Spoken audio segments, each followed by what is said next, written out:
Well, good evening and welcome to Tucker Carlson Tonight. In just a minute, you'll see what we didn't show you last night from our interview with President Donald Trump. But first up, federal district court judge Derek Watson of Hawaii yesterday blocked President Trump's revised executive order on immigration. He said it violated the First Amendment rights of Muslims not in this country, but around the world, including those who've never set foot in America. The order's foes were quick to celebrate their win.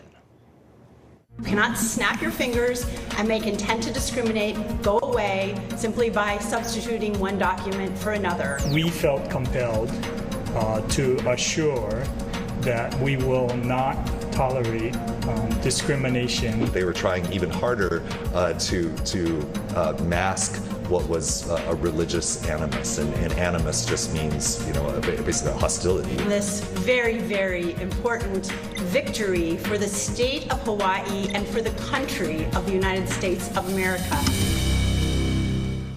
One of those was the Attorney General of Hawaii. Well, President Trump, of course, blasted the ruling and signaled his intent to keep fighting for the executive order.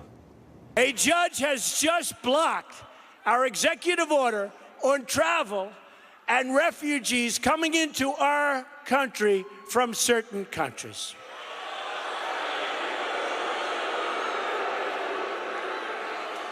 The order he blocked was a watered-down version of the first order. This is, in the opinion of many, an unprecedented judicial overreach. Karen Tumlin is the legal director at the National Immigration Law Center, which supports Judge Watson's ruling, and she joins us now. Karen, thanks for coming on. My pleasure. Looking forward to a respectful conversation, Tucker. Oh, as always. I understand why people don't like the executive order, of course. We talked to a lot of people who don't. What I don't understand is the legal reasoning here. How does the First Amendment to the U.S. Constitution apply to people in other countries who've never been here? Well, actually, Tucker, in our case that was decided this morning by a district court judge in Maryland, the premise of the First Amendment argument actually is grounded in U.S. citizens and other residents who are inside of the country, but whose relatives are seeking to come in and who are Muslim. Right, but they're not U.S. citizens and they're not in the country, but we're now expanding, or this judge or these judges are now expanding the coverage of the First Amendment to our Constitution to foreigners who aren't here, have never been here, and have no legal right to be here. How does that work? Well, that's actually not what's working at all. So again, the Constitution, one of the things that's actually fundamental about it is that almost all of what we consider the Bill of Rights talks in language of persons. So right. Of course it doesn't protect only U.S. citizens. And like I was explaining, one of our plaintiffs in the case that was decided in the wee hours of the morning in Maryland involves individuals like Jane Doe 2, who is a permanent resident here in the United States and whose sister is abroad and who's seeking to come in as a refugee. Right. So to kind of twist and say these cases are only about folks outside of the U.S. with no connection here, who don't have family, who has a right to reunify is actually a misreading of the law. Okay. Well, there's no constitutional right to reunify, as you know, and this decision is rooted in a reading of the Constitution, which, again, for the third time, I don't think I'm misreading it, extends that constitutional right to a non-citizen who's not in the country. That's not the traditional way we understand it. And my question is, does that mean that the other First Amendment rights, the right to the freedom of speech, freedom of assembly, freedom of the press, do we guarantee those also for people who aren't here? Think about the ramifications of this. So here's what's really in the court's rulings. And so here we have so far on Muslim Ban 2.0, 2 rulings, one in Hawaii and one in Maryland. Right. And what they say is a key principle of what our country was founded on is you can't have a state-sanctioned policy that disparages or disfavors a religion. And there's evidence that that's what Muslim Ban 1 and Muslim Ban 2 was intended to do with respect to Islam. And for that reason, it must be blocked. That's what happened in court. So there, again, that doesn't get past the First Amendment problem, which I think going forward could be it's a massive obligation to the rest of the world that we should think through before we applaud this decision. But let's get to what you just said, the reasoning behind this decision. Now, I'm reading, this is the Hawaii decision. It says that the executive order was issued with a purpose to disfavor a particular religion in spite of its stated religiously neutral purpose. In other words, we're inferring the motive of the people who wrote it based on, I don't know, news stories, clairvoyance, our own deep insight into human nature. How exactly would they know that? I mean, that's kind of a reach, no? Not at all. I mean, unfortunately, the truth is that there is an incredibly long trail of evidence from the president himself. When he was a candidate, when he was campaigning, he pledged that one of the key things he would do as president was to enact a far-reaching Muslim ban. And the courts have looked at all of this evidence on the campaign trail, in the executive order itself, statements made by the drafters afterwards, statements made by the president, and said this is the highly unique case where we can tell, and it's clear under the law, that this intent here was to disparage Islam and to ban Muslims. It's just hilarious that they somehow know. I mean, first of all, this is not a far-reaching Muslim ban, as you know. It applies to 6 countries that do not constitute the majority or even close of Muslims around the world, but that they can know what's in the heart of the person who wrote it. I'm not sure that's a precedent we want to run with for future decisions, or maybe you think it is. Well, I mean, I actually think it is. I mean, again, one of the beauties of the Constitution is you don't have to violate the constitutional rights of every person in the United States to violate the Constitution. If someone violates your free speech rights, Tucker, that's a violation, regardless of whether they violate mine. Right. So I mean, I can see that you're making the argument that, you know, Trump has all kinds of bad intentions. Okay, we could debate that. You don't like the ban, fine. But I don't understand where in the Constitution it says that people from Somalia have a right to come to the United States. Where I haven't seen, where is that? So again, that's not what the courts are finding. What they're finding is in the Constitution, the Establishment Clause, which in fact, right, the founders of our country were fleeing religious persecution. And in their wisdom, they said, we don't want a government that either puts on a pedestal or disparages a certain religion because we know what the consequences of that are. And that's what the decisions are saying. They're saying no one's above that basic constitutional boundary, even the president. No, it's saying that no one around the world is not covered by the U.S. Constitution. And so, like, if you apply the standard, look, again, not just with reference to this case, but because court cases do establish precedents that future generations build upon, I think it's worth unpacking a little bit. So we've instituted bombing campaigns, more than 20 of them, over the past 25 years, against Muslim-majority countries. In fact, I think exclusively against Muslim-majority countries. And we've been doing that because of religious problems in those countries. Under this standard, a judge, some random judge somewhere could say, no, you cannot go to war, pick a country, Syria, Yemen, Somalia, because it has a disproportionate impact on Muslims. It's anti-Muslim. Don't you see that could be a problem? Look, I actually think that's really extreme. I think that one thing that you and I can definitely both agree on is that we want this country to be safe, and we can agree on the rule of law. And unfortunately, you know, as someone who's before these courts all the time, that's not what you get from one decision, that you get this outrageous boundary stretch. What we've got from these decisions is, and again, taking the case that I've been working on, the court said your specific plaintiffs have a right to bring this lawsuit because of their connections to the United States. And based on the evidence, I see a violation here. I see an executive order based on its evidence that disparages Islam.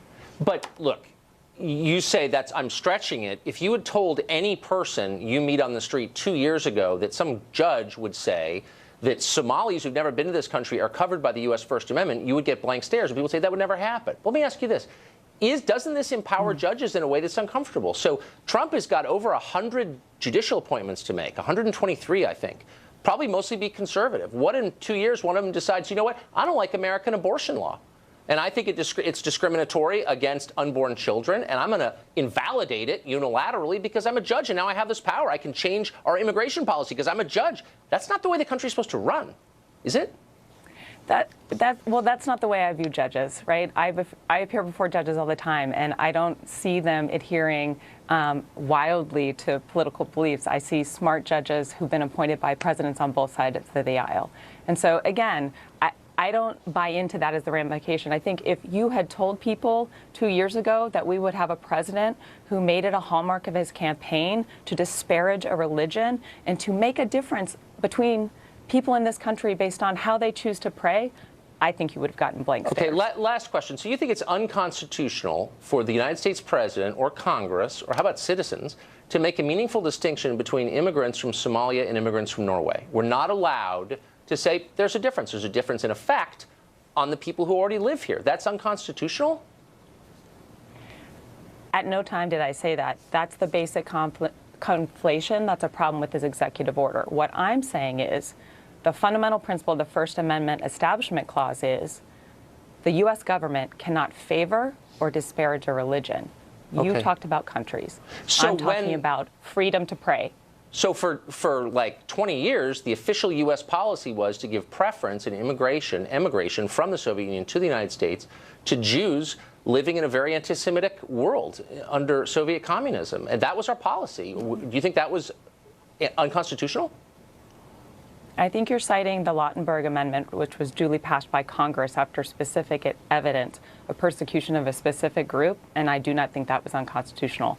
I think it was a specific legislated bicameral response not to true. a problem of persecution. Not true. That was happening long before Frank Lautenberg was serving in the Senate. And it made common sense. These are people who are suffering because of their religion. I mean, religion played a role in the decision, and nobody said boo because it was the right thing to do. So, but that's unconstitutional now. No, no one said that's unconstitutional now. That was based on findings of fact and a legislative process. This is the stroke of a presidential pen without those basic foundations. All right. Karen, thanks for joining us. My pleasure. Thank you, Tucker. We didn't show you all of yesterday's interview with President Trump. During our sit-down, we also asked him how he keeps busy after the day is done. Here's what he said. What do you do at the end of the day? What do you read? What do you watch? Well, you know, I love to read. Actually, I'm looking at a book. I'm reading a book. I'm trying to get started. Every time I do about a half a page, I get a phone call that there's some emergency, this or that.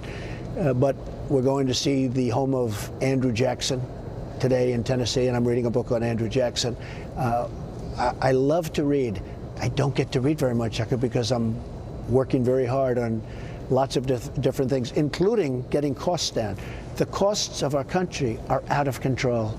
But we have a lot of great things happening. We have a lot of tremendous things happening. And remember this, when I came into this job, I inherited a mess.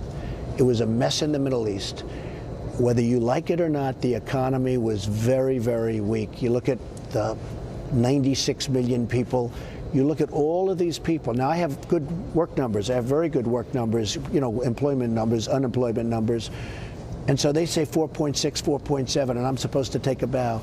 But they're not really the numbers, because you have people that want jobs that have given up looking for jobs. And when you start adding those numbers onto your numbers, it's not really reflective of where I see. Those are the people, a lot of those people are the people that got me elected. They elected me. And I'm going to take care of those people. I'm here today because we're going to be opening up automobile plants in Michigan and Ohio and places that Pennsylvania, places where the plants have left, and not just automobiles, places where the plants have been stripped out of our country. The jobs have been absolutely destroyed by, I could say, stupid management. I could say politicians that didn't know what they were doing. Plants have moved to Mexico. You look at what's happened in Mexico. It's the 8th wonder of the world in terms of plants, in terms of what's happening with automobiles. It's going to stop. Now, hopefully we'll get along with Mexico. We're going to see what happens. But I will tell you, we cannot continue to close plants in Michigan and have them move to Mexico. Now, since I was president-elect, the word is out. You want to open a plant in Mexico, that's fine, but you're going to pay a very big import tax if you're going to bring that car back into this country. And you know what? Ford, General Motors, Fiat, so many others that we're going to see in a little while, they're not moving anymore. They're not going to be moving anymore. And I had my actual highest poll numbers today. You just saw that. It just came out. Because people see I'm working for them. Now, go back to your tax thing. I want to start that so badly because it's unfair. I paid a lot of tax. I paid $38 million in tax for that year where it was illegally given out, okay? I paid $38 million. But honestly, the percentage is a lower percentage.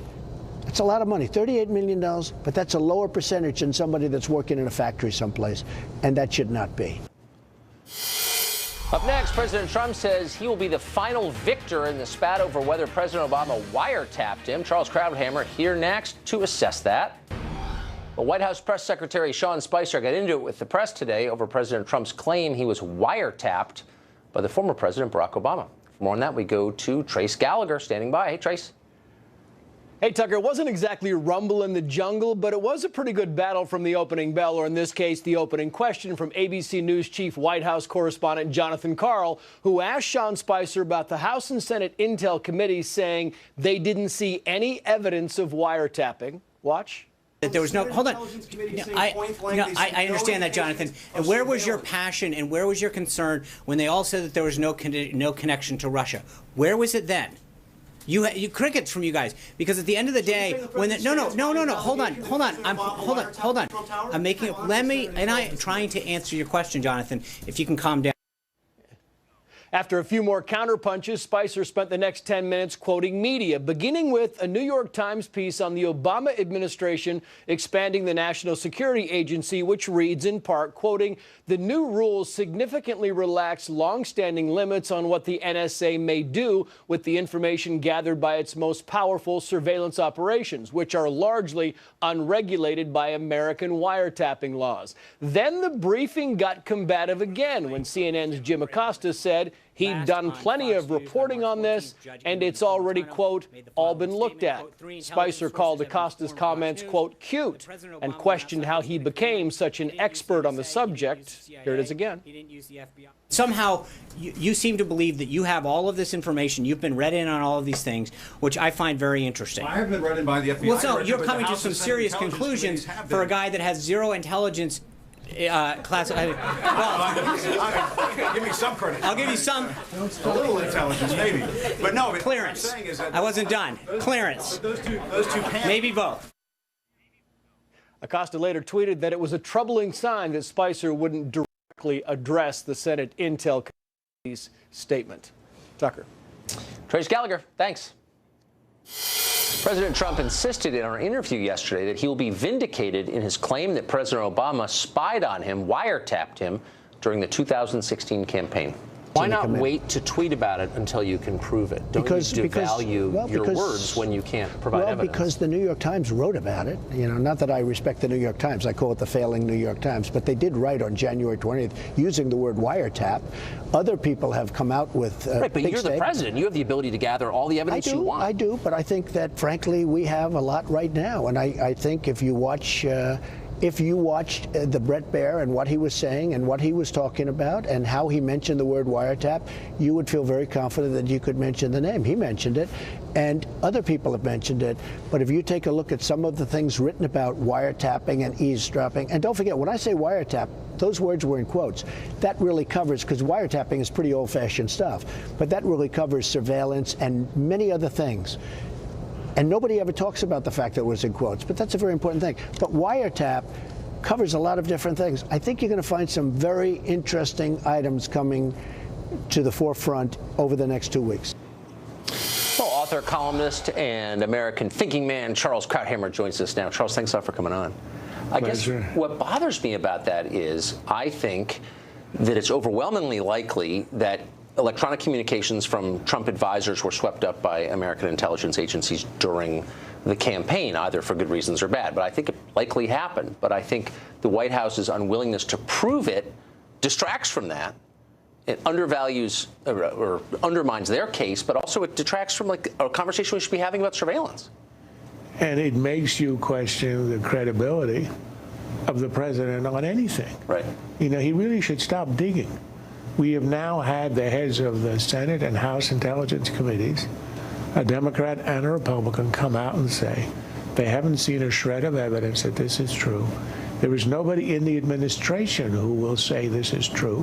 They'll all say we have to investigate. Why? As you said in the question, you're the president. You pick up the phone. You call the head of the CIA, the FBI, the DNI, the Director of National Intelligence. You've got the answer at your fingertip. You don't need an investigation. Look, there's not a person in Washington who thinks that there actually was a wiretap, that this is true. The president, look, he seems to have a belief in conspiracy theories. This is, after all, a man who said that Ted Cruz's father was involved in some way with Lee Harvey Oswald. That's pretty Twilight Zone stuff. So this is a lot less kooky than that. But there is no evidence. But as you say, it detracts from the fact that we do know that there was legal wiretapping of Russian officials that might have swept up Americans in it. And there could have been, I would go one step beyond that and say there could have been improper handling. When Americans are swept up in that kind of legal wiretap of a foreigner, the intelligence agencies are supposed to cover up and to disguise the identity of the American to protect them. There could have been mishandling of this, particularly in the case of General Flynn, and that is, I think, an issue that ought to be raised. Don't we know that that happened? And I agree that it detracts from the imprecision of his words, detracts from it. But all of us should be horrified that a private citizen, and he was a private citizen then, was surveilled by the U.S. government and then destroyed, whatever you think of Flynn, by the leak of the transcript. I mean, isn't that a big deal? And I think you could even say, if you want to talk conspiracies here, there appears to have been, and here's where the New York Times, the failing New York Times reported, that there appeared to have been a relaxing of the standards for releasing the names of the Americans who should be disguised and protected at the end of the Obama administration, and the spreading of that name so that Flynn, for example, ended up being exposed in a way he shouldn't have been. But I think it's really odd here, Tucker. We have two conspiracy theories. A, the wiretapping of Trump Tower. That didn't happen, and we're chasing our tails on this. The other is the collusion between the Trump campaign and the Russians, the alleged collusion that Democrats have been jumping on.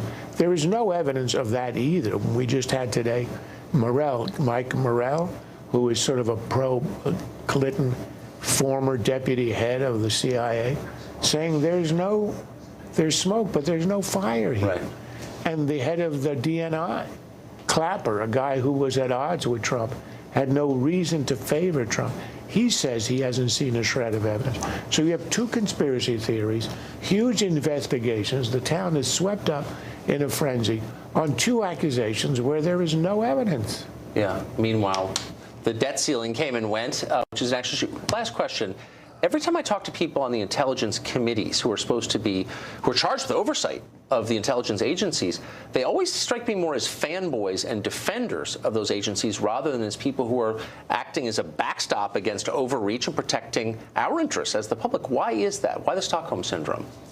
Well, they're not libertarians like you. Well, I'm not really a libertarian. I'm an American who doesn't want people reading my email without a good reason. Well, for them, look, let me speculate since I don't know, but it's never stopped me before. And I am a psychiatrist, and I'm allowed to do this kind of stuff. You know, they probably get exposed to all kinds of hair-raising intelligence. Yes. All kinds of weird plots we never hear of, scary plots that are stopped at the last minute. So imagine you're hearing that every week. So you might be slightly more inclined to see the sacrifice of privacy, given the fact that you're exposed to the threats out there. So in drawing the line, no, I think that's a totally fair point. That might be the reason they do that. Yeah. Charles Krauthammer, always with the right answer. Thank you. I try. Well, this week, MSNBC tried to bring down President Trump using a 2005 tax return. It didn't go so well. We'll discuss other efforts by the NBC News team. Bit of an overstatement, it turns out. Instead, she had 2 pages of a single return from 2005. After a near endless reveal, stretching a full and breathless 20 minutes, she finally unwrapped the package. Inside was, drumroll please, not a lot.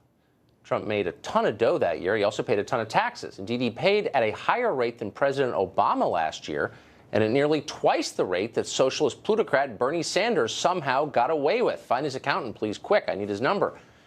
There was no scandal here, at least one involving Trump. But that doesn't mean there was no scandal at MSNBC. Indeed, there is. And as it happens, we revealed it at almost the precise moment they pulled their nothing burger off the grill. Remember the leak of the Access Hollywood tape in October, 2 days before the presidential debate? The one that wound up dominating the campaign more than any other single issue that year?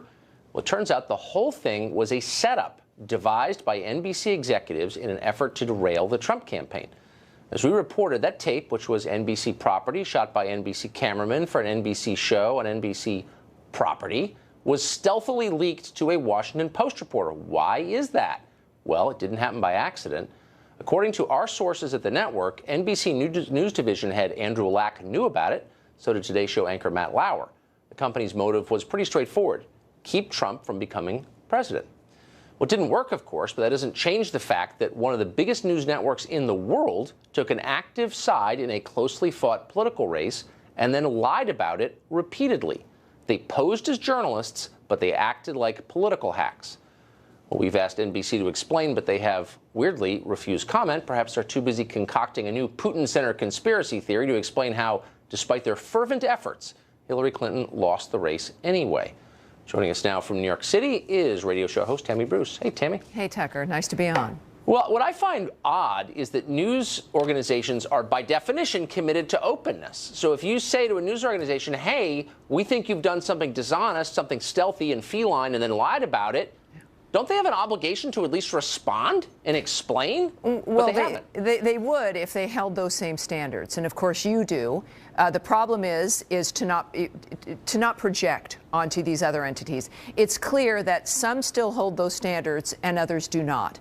With NBC, the problem is clear, and you saw it not just with the Access Hollywood tape, which in many ways backfired. Clearly, the only person harmed was Billy Bush. He lost his job.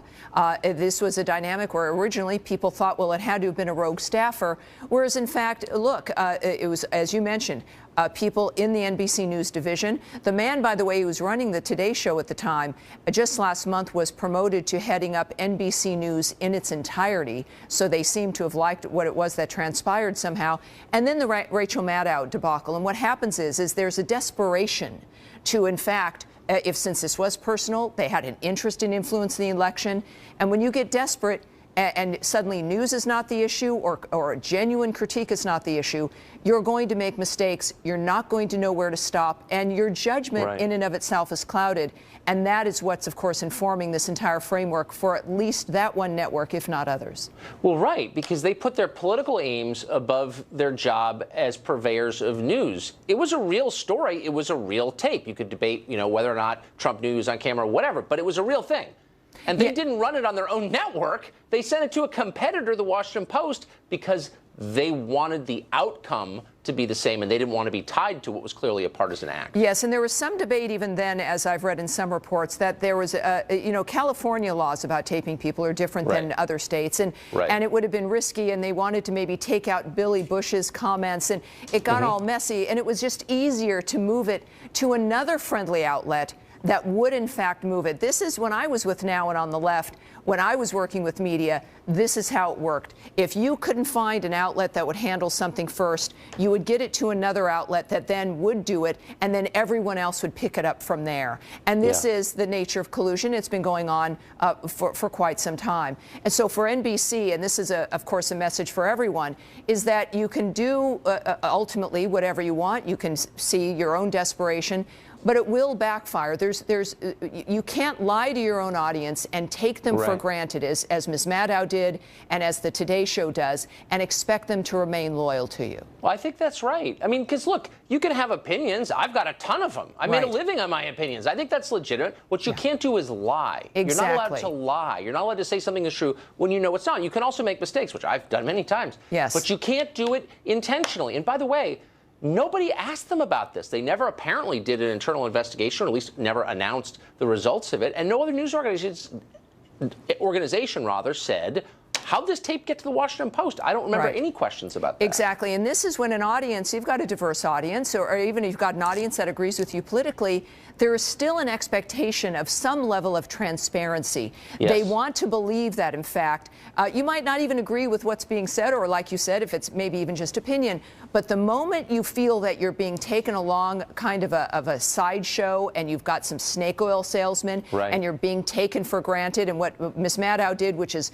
draw her audience along, the only person that was exposed that night, of course, was Rachel Maddow, and the only people that were taken advantage of that night was her audience. And for NBC as an entity, you can see it's infected every network, and I think it's probably infected the nature of their on-air talent in general. Desperation for ratings, desperation to achieve their goal, which in this case is not information to impart, but to harm the President of the United States. I think that's right. I mean, how much better would it have been if, they said, look, we thought he paid no taxes, he paid 25%. I don't know. It's kind of interesting. I would have watched it, but instead, you got to hype it to the point of dishonesty. Exactly. Tammy, thank you. Great to see you. Thank you, Tucker.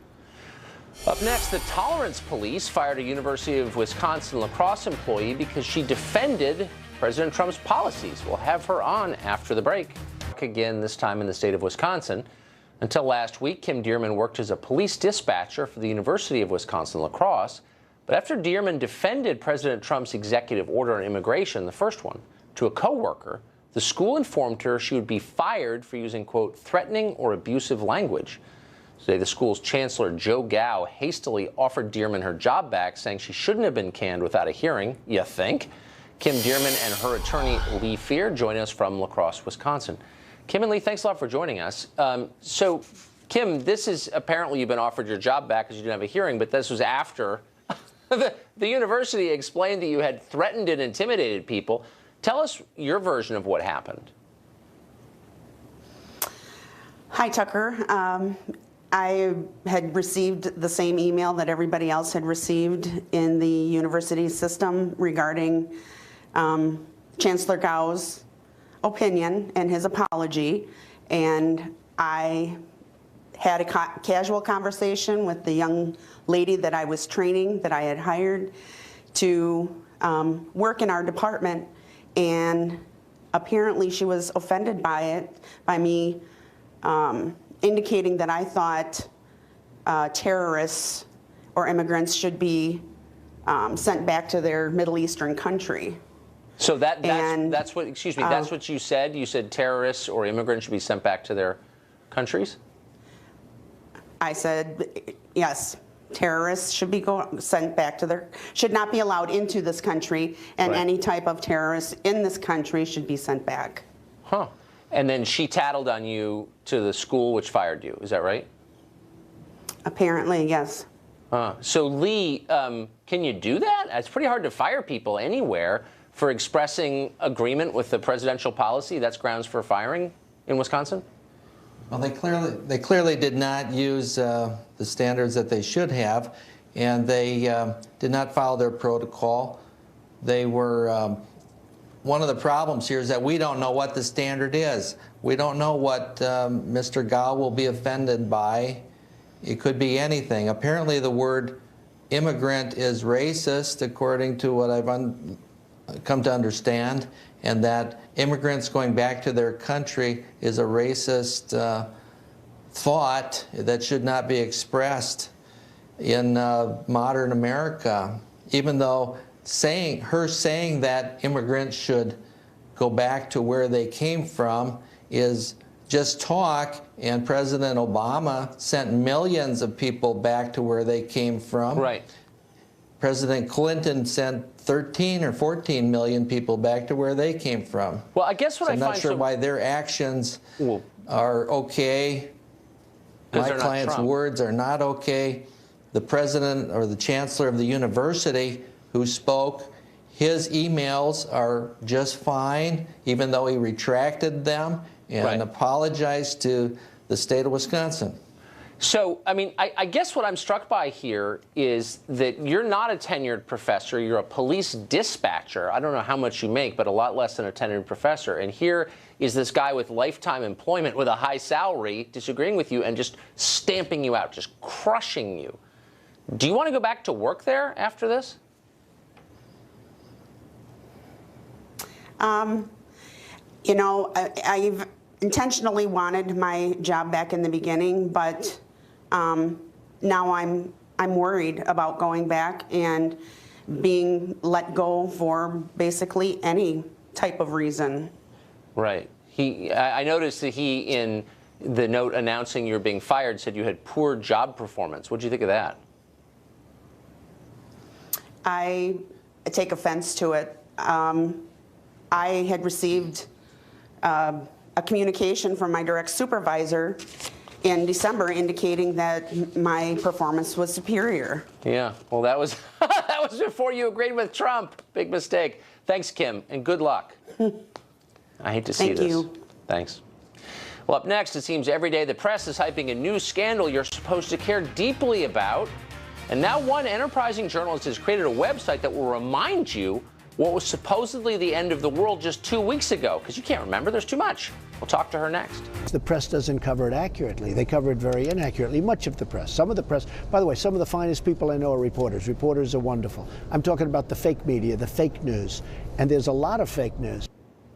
Well, it seems like the sky has been falling every day since last November's election, yet somehow the sky never actually lands, we've noticed. America's premier news outlets hype every story as a huge deal, only for each to be discarded like trash when a younger, more attractive story comes along. Well, now one writer is holding the press to account. Renee James is her name, and she's the founder of 2weeksagonews.com. The website's purpose is to remind you of all the stories that were super important just 2 weeks ago, and yet that you cannot remember now because maybe they weren't that important. Renee James, who is doing America a service, joins us tonight. Renee, I love the idea of this site. It's so fantastic because even in the news business, it's like, wait, we were supposed to mourn the end of democracy when that happened. Now I can't remember the details. So what should we have remembered but didn't for the last month? Oh, gosh, there's a lot, Tucker. So what we try to do is pick the thing that was really all over social media, whether it was Twitter or Facebook or what have you, and really just try to sort through, because there's a lot, like you said, there's an awful lot.